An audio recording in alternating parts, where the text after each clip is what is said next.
All right, so the set that came for the truck didn't have the right plugs. Any vendor that we ordered from didn't have the right plugs. So I shot a text to Brian over at IMM and said, hey man, oops, I just dropped it. That's fine, we gotta clean it and everything, and we gotta get in here and clean this real good too.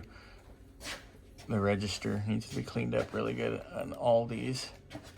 But you guys saw it up there, Brian had the right ones in brass. So that was a fun little adventure, but finally.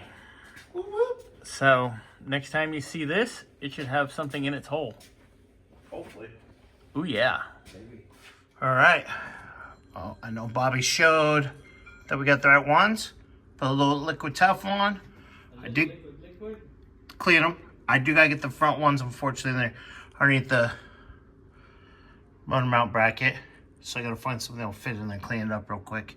But I did the other side, so I'm gonna do these two. I'll do the other two, and then I'll find something to clean the front real quick. But it looks, gosh, that looks good. I like it. All right. Well, I'll have an update probably with the rest of them in later. I know you already did a video, but damn, son, that looks good. I like it. I love it. Oh, look how nice and clean that is on the edge. Beautiful. Keep it up, Mr. Burns. This thing's gonna be way better. Loving it. Nice job. And definitely shout out to Brian at IMM for hooking it up. Already had it in the bag and everything. He's all, you paying cash or card? I'm like, cash is there right here. Just set the money right next to it. So, cool, got you. Nice. Yeah, Brian's good. Got a guy.